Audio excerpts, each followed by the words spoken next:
So glad you could join me. I'm going to get straight into this video, as I imagine it's going to be quite a long one. I've forged out the first half of this pair of side grab tongs, as you can see, here it is. So I'm going to forge this out so you can see all the processes that I do to make this half of the tong. And then I want to try something special with this. So I'm going to put just a little piece of copper into the jaws to hopefully make them a pair of soft jaw tongs. And so the reason why I want to do this is because when I'm forging out pokers, fire pokers, I put a twist on the handle. I've got this ram's head poker, but I put a little rope twist on the handle, and I forge out this end first with the head and the twist, and then forge the taper out. So I then flip it over and hold this in a pair of tongs to draw this material out. However, I found that when I'm holding the twist in a pair of tongs, the tongs can slip and cause a bit of raking on the twist. So it actually creates lines going along the twist, which doesn't look very nice, and it bruises up the surface. So to hopefully try and get around that, I'm going to put a little bit of copper in the jaws. So if there is any raking, they're going to be a softer jaw pair of tongs, so it's not going to rake or create lines or bruises on our twist. So we're going to keep a nice, perfect surface on our twist. That's the thinking behind this pair of tongs. That's why I want to make them. And I'm doing a side grab, so we've got the clearance there for the ram's head to sit there at the side. So I've got a piece of 16mm square bar as normal, heating up in the fire, and we can begin to section off all of this material. I'm going to forge the end out first before I go anywhere near the boss and the reins, because we've got this upset square corner, which there's a bit of forging in that, so I don't particularly want to get the reins set in, as this is going to then be a weak point and could potentially form stress fractures and nasty things like that. So I'm going to get the square corner forged in and this jaw forged, then the boss, and then the reins. I'll come on here at the near edge for the first isolation, and I've got a line there at 3 inches, and so I'll lay off 3 inches of material, draw that out, then put in this nice corner.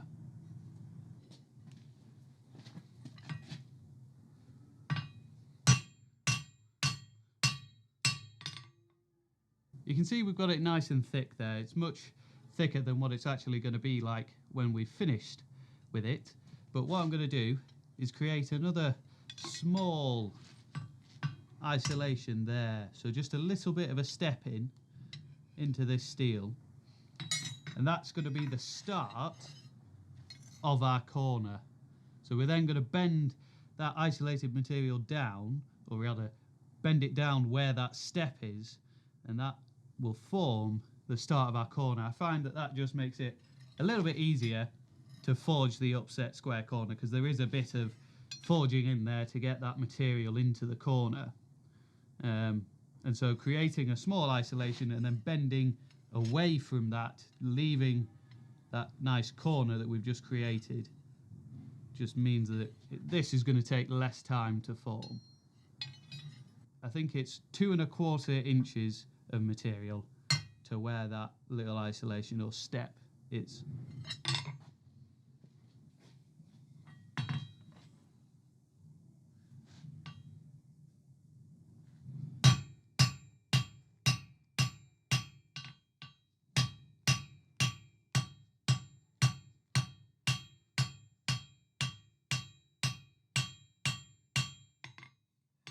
Doesn't have to be much, you can see it's just a slight step down there, so we can come over the far edge and bend that material down to then create the first little point of our shoulder, and then we've got to upset it all so it's nice and square.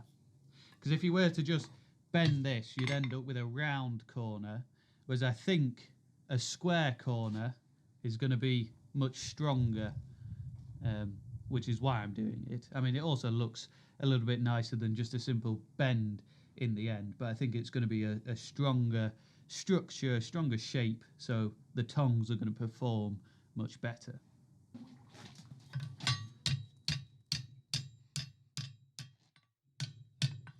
So I don't want to go all the way to 90 here. to leave it sort of at 80 degrees, as if we go all the way to 90, we can end up forming cracks in the back here where we fold the steel over, and that then becomes obviously a weak point if there's a crack in it there. So I've got to come and upset the material there and here down into that corner, so we obviously get a square coming. You can see sort of the point there that we created by the isolation. It hasn't quite worked as well as I would have liked. Maybe I needed to go in a bit deeper, but we can work the material into that corner. It'll just take a little bit longer than it would do otherwise. That's all that there is really with square corners. It's just time to hammer and upset the material into where we want it. So you do have to force it quite a lot with an upset square corner. So let's get to it. You want to try and keep your heat nice and short when you're doing this in the corner where you're working. And if it does, you see there we're at 90, so I'm going to bend it out to make sure that we're not forming any cracks in there. You just want to keep working both sides as evenly as you can until you get the mass in the corner there to have a square corner.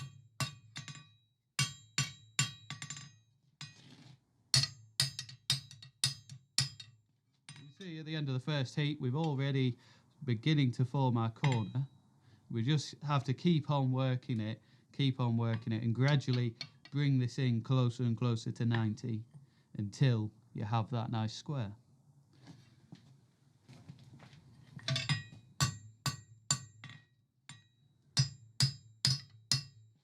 During all these processes, I'm going to come back and planish these sides, and so I'll gradually thin this material down to the size that I want it to be, but also in the process of thinning this down, it's going to spread that corner out, that material out into the corner, which we can then come back and check all of these sides and get it even closer, or it's going to aid us in moving the material out into the corner where we can then come back, check the sides and make sure that it is a nice square or a point on the end.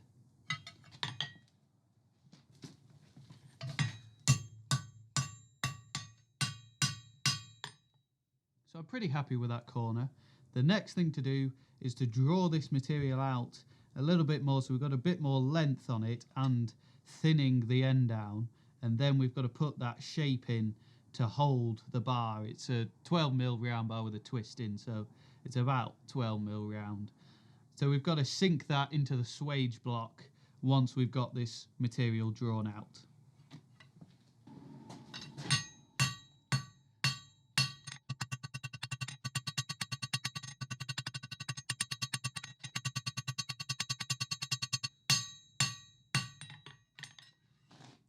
I want this taper to be about 3 inches long to the far side, so we've got a bit to go.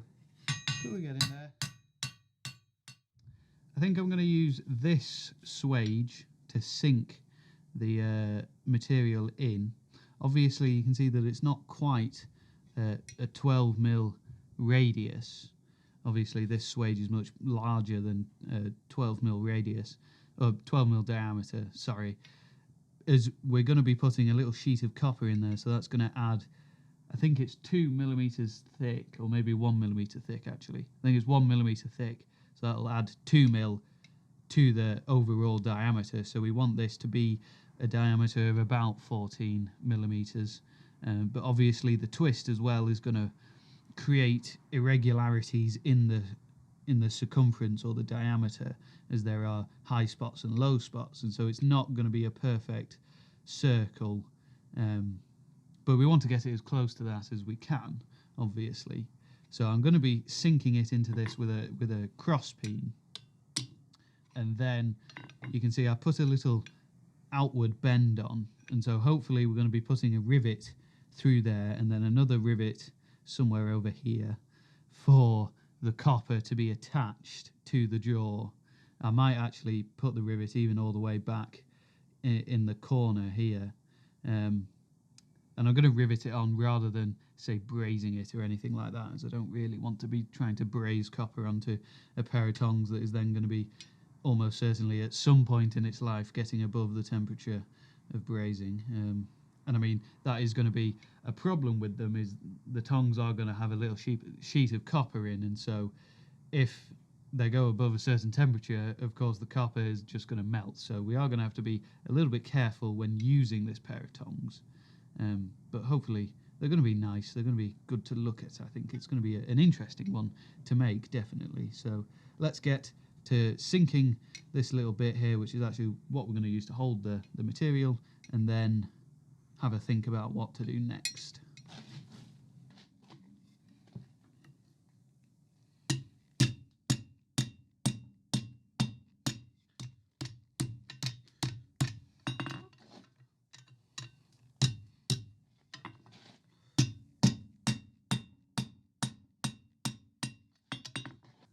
Looking good.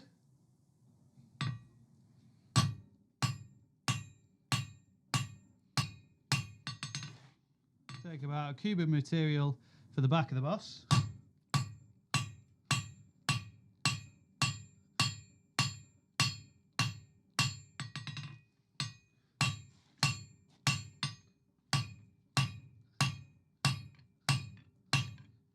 Begin to draw down the reins a little bit.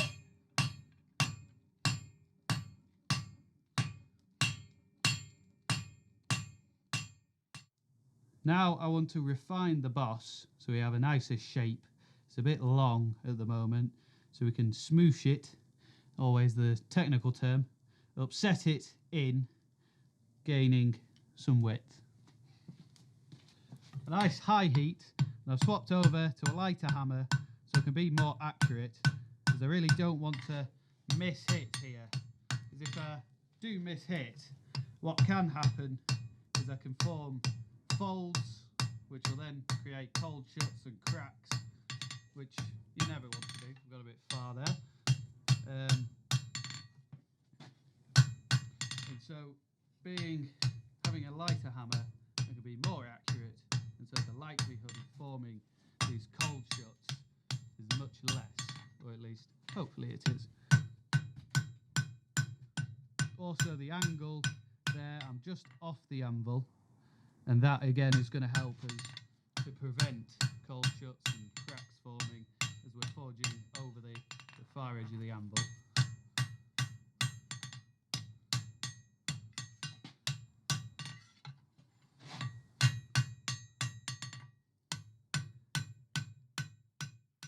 So this is where we are at the moment. The next thing to do on the jaws is to actually rivet or drill the holes and then rivet the piece of copper on. However, I want to draw the reins out first before we do that, as I don't think there's any point putting the copper in there at the moment whilst we've still got all of this bar here. So I want to draw this down into some usable reins. And for that I do a nice square for the first, or rectangle for the first sort of 5-6 inches, then square octagon round for the rest of it, a nice taper, and knock down this side and this side, so we end up with an oval, which is going to be comfortable in the hand, but also still strong, as we still have a nice long side here, which when we're going to be forcing the tongs closed, this is where the force inwards here, as we're closing the tongs, that's where the reins are going to want to bend. And so by having a little bit more material this way, thickness wise here, it's going to mean that they're going to be stronger, basically, by having an oval rather than a round. I've shown this process of drawing the reins out loads of times over this series, so I'm going to do it off camera for this one, and then we can get to riveting the bits of copper onto the end here. I've got the reins drawn out and finished, and I've drilled all of our holes. So this is just an 8.5mm hole in both of them, which is where the rivet is going to go. And then I've drilled 2 other holes on the actual jaws, which is how we're going to attach the copper. So we've got these 2 rivet holes. This one you can see I've countersunk, and so that's so that when the tongs are going together, they're not going to close and touch on the rivet heads, if that makes sense. So there's going to be a bit of clearance as we can sort of force the rivet head into that countersink, and then on the outside there, you can see the rivet head is going to be on the outside of the jaw anyway, so it won't contact, and because if they do contact, then that's going to be taking pressure off the bar, which is going to be running along there. So I've got a piece of copper sheet. It's 1mm thick, so that's gonna add 2mm onto the diameter, which is what I said before. I think I've got some just shears, so we can cut out a section of this copper, shape it, drill some holes in it, rivet it on, rivet the tongs together, and that'll be that.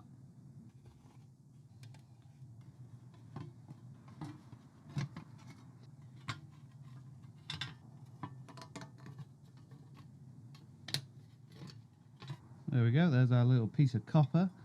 So we've got to shape it now to get it onto here. What I might do is actually rivet it on in the corner, so we've got like a clamp on it almost, and then put the rest of the shape into this section, then rivet the end on. I've had a go at the first one and it went really well actually. I'm pleased. We've got a nice contacting all the way along the inside there. And I mean, it may not even be too bad if there is an air gap, as it might take a bit of the vibrations out when we're forging on a piece of steel. So it may not be such a bad thing to have an air gap in there. But I think it looks neater with it being nice and close in there. So I'll show you how I've done this. You can see we do have a divot there, so this is sitting below the front surface, so we're definitely not going to be contacting there or on this rivet. So I've got this ball fuller, which is what I'm going to use to force the copper into this countersink,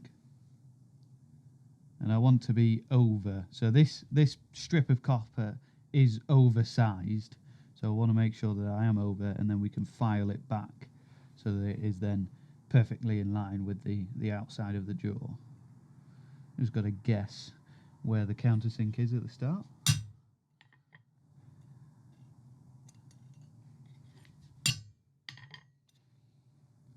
You can see there we've got a nice countersink now into our copper. That should be enough. So I've got to drill this hole, but I'm going to get a clamp on it so that we make sure that it is going to be in the exact right place, exactly the right place.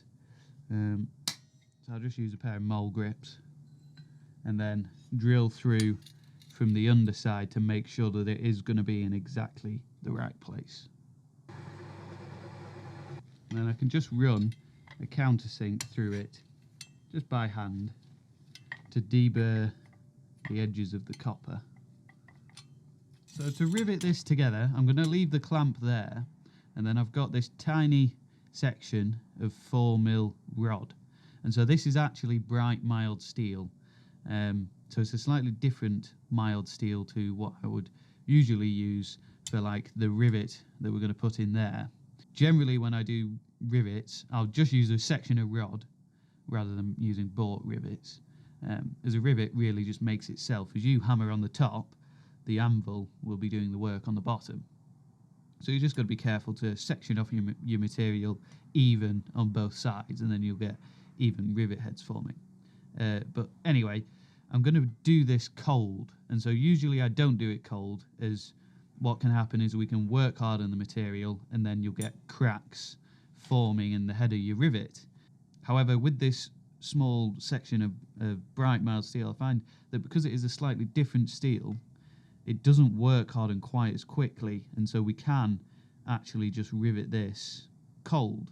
I think it's also because we're not working it quite as much as I would do, say, on the rivet that we're going to put through there. So that one I will do hot to prevent it cracking.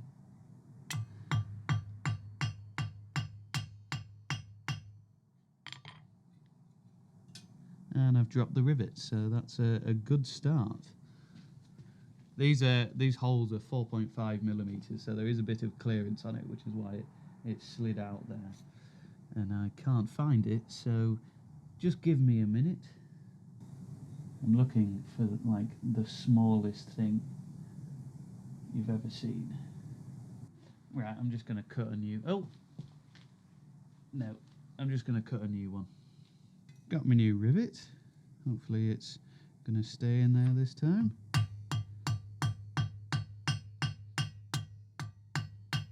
So I'll get the head forming on this side, then flip it over. So now we've got the head beginning to form on the back there. We can flip it over and finish this top rivet off with our little ball fuller. And there we go. Nice and securely held there now. So I'm actually going to put the clamp back on so that I know that it is going to be really securely held, so we're not putting too much stress on that rivet whilst I bend this material into the actual jaw.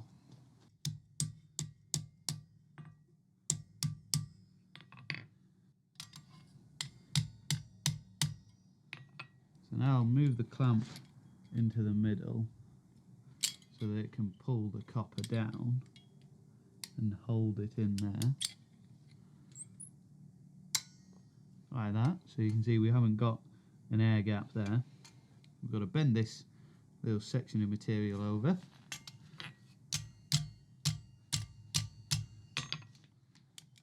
Make sure that the clamp is actually on there nice and tight.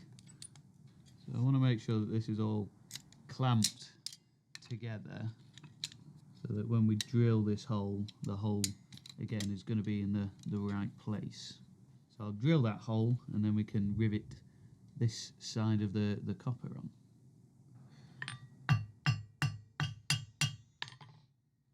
And there we go. So you can see we've got quite a bit of excess, so I can trim most of that off with the shears and then clean it up with some files.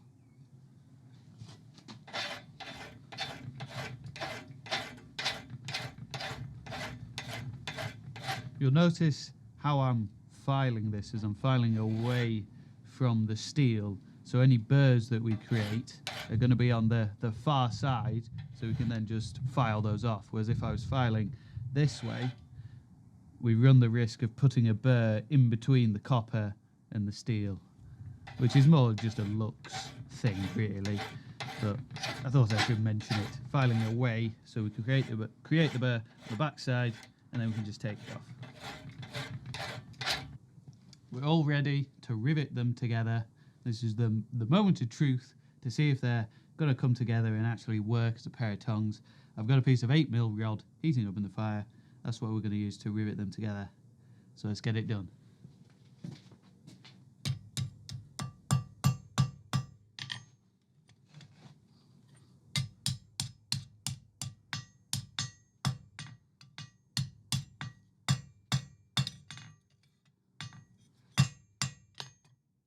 So I'm going to have to be careful now when I heat this up not to get the copper too hot, and then we can set the rivet and hopefully try and maybe tweak the jaws a bit if they're not quite aligning up or something like that.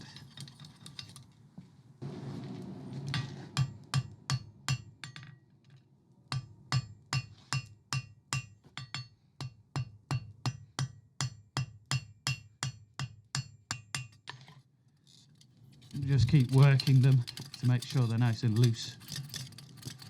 Now we've got to try and deal with the jaws. I managed to straighten the jaws just by getting on there with a wrench, so they're now in line sort of this way.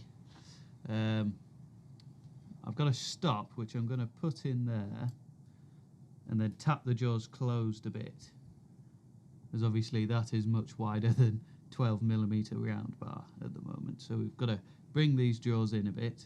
I think this is how I'm going to do it for now, and then we may have to get it into the swage block for the final finishing. I'll put a hardy block in there just to keep the reins open whilst I tap the jaws closed a little bit.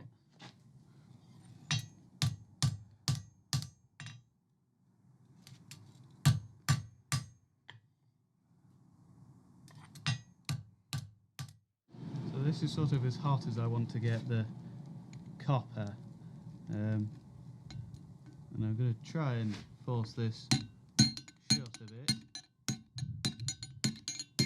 Really, you need a top and bottom swage to do this, so we can see if it is going to actually work, this pair of tongs. Try to close this up a bit more.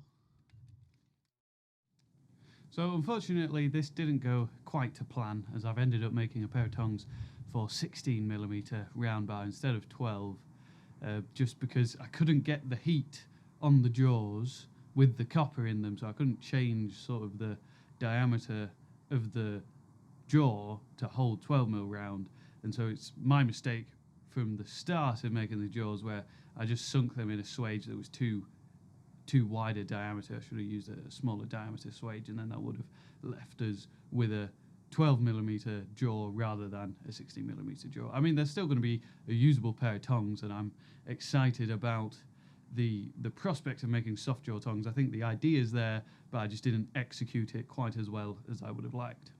In completely unrelated news, always wear eye protection. So I managed to get a little bit of metal dust in my eye, and so it then triggered conjunctivitis, which is why my eye is looking red. It's not looking too bad at the moment, to be honest. It's getting better now. I think I don't actually know when it got in my eye. I didn't feel it go in my eye, so it must have been like Saturday or Sunday, I think, and then it was Monday I woke up and it was red and I couldn't really see anything out of it, so that wasn't very pleasant.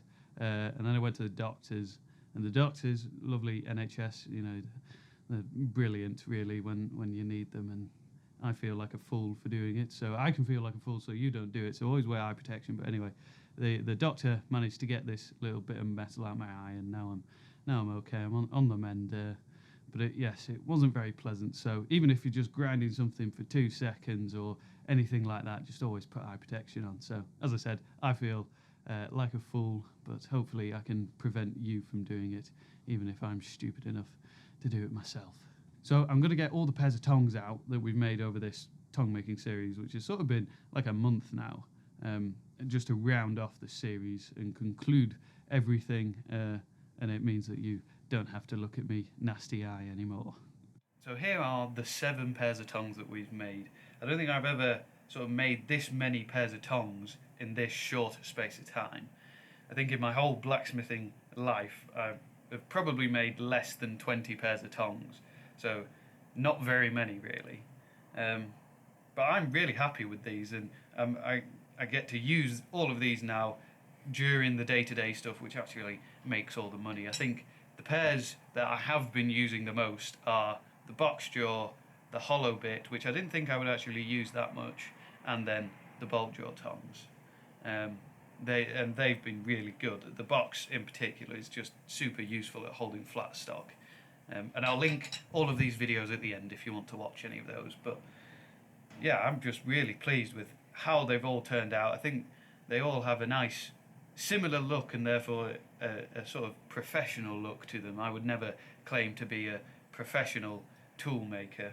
I'm what I would call myself a general smith. I do a bit of everything and aren't really very good at a single thing, but I like to try and have a variety of things that I make, and tongs are just one of them. You know, I do lots of fireside tongs, so more decorative tongs in the more day-to-day stuff, sell those, but I don't really make blacksmith's tongs that much, other than when I need a pair, and usually I'll just make one quickly and then I'll use that for years, and it's never really actually a good pair of tongs. It just about does the job, whereas these are actually going to be nice pairs of tongs that I can use hopefully for the next few years.